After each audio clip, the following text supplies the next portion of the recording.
बेटा ये चैप्टर है जी हमारा चैप्टर 11। चैप्टर 11 में से जो हमें चीज़ें करनी हैं, बेसिकली हमें देखना है कि कंट्रोल अकाउंट्स होते क्या हैं। ये लास्ट लाइन में लिखा हुआ है कि ये कंट्रोल अकाउंट है। आप बेशक ऊपर से कुछ भी ना पढ़ें, ये लाइन पढ़ लें काफ़ी है। ठीक हो गया। सबसे पहले आपको ठीक बताता ठीक। हूँ कि इसमें हमने यस। पढ़ना क्या है। ये याद करना ज़रूरी है। और इसमें भी टोटल डेटर अकाउंट बनाने के 3 मकसद होते हैं। या ये ओपनिंग बैलेंस निकालना, या ये क्लोजिंग बैलेंस निकालना। ठीक है, इसका क्लोजिंग, इसका ये वाला बैलेंस होता ही नहीं है, ये हमें लिखा हुआ है। इसका ओपनिंग बैलेंस इधर होता है, क्लोजिंग बैलेंस इधर होता है। इसका ये वाला बैलेंस नहीं होता, बस ये ओपनिंग होता है, ये क्लोजिंग होता है। यहाँ पे क्रेडिट सेल्स होती हैं और यहाँ पे कैश रिसीव फ्रॉम डेटर होता है। ये भी काट दो, ये भी काट दो।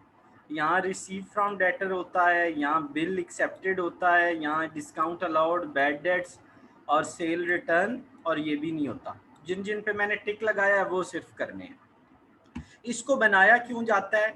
या तो क्रेडिट सेल निकालने के लिए, या डेटर का, ये डेटर का अकाउंट हम बना रहे हैं, या डेटर का ओपनिंग बैलेंस निकालने के लिए, या डेटर का क्लोजिंग बैलेंस निकालने के लिए, या डेटर का रिसीव फ्रॉम डेटर निकालने के लिए। 4 चीज़ें निकालने के लिए ये बनाया जाता है।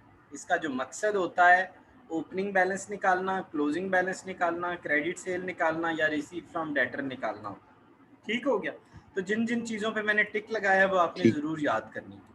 क्लोजिंग, सर सर, मुझे पहले ना एक राइट दफ़ा पूरे साइड चैप्टर का, में क्रेडिट मुझे है। एक चैप्टर का पूरा रिव्यू देने दें, उसके बाद मैं वैसे आपके क्वेश्चन ले लूँगा, मैं ठीक फ्री हूँ। ठीक ठीक। मैं आपको सबसे पहले बता दूं कि इसमें से करना क्या है। ये देखिए, ओपनिंग बैलेंस, क्रेडिट सेल्स, ये वाले छोड़ दें, ये भी छोड़ दें, क्लोजिंग बैलेंस और ये भी छोड़ दें। ये लिखना है, ये लिखना है, ये याद करना है। डिस्काउंट रिसीव और परचेजेज रिटर्न ये भी छोड़ दें।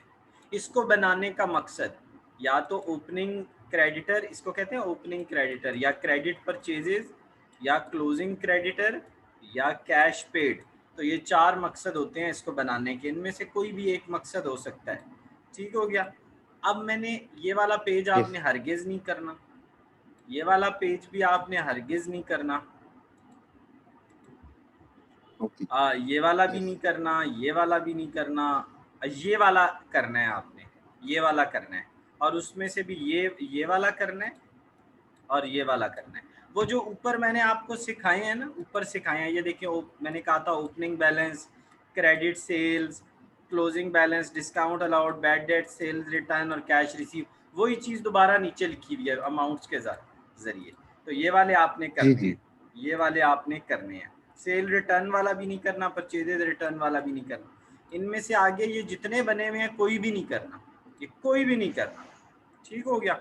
अच्छा जी, उसके अलावा ये ठीक। देखें, ये देखें, ये जो चैप्टर था ना ऊपर हमने किया है, उसके ये एक दफ़ा इंपॉर्टेंट नोट्स लिखे हुए हैं, एक दफ़ा आपने इन 12 नोट्स को पढ़ लेना है। इस चैप्टर में से सिर्फ इतनी सी चीज़ें करनी है, इतनी सी चीज़ें करनी है बस, और कुछ भी नहीं करना, और कुछ भी नहीं करना। समझे आप? जो मैंने बताया है वो नोट्स आपने पढ़ लेने हैं। ज़्यादा हुआ तो ये इसके जो एमसीक्यूज़ नहीं है वैस, अगर करना चाहो तो ये एमसीक्यूज़ कर लेना, ये एमसीक्यूज़।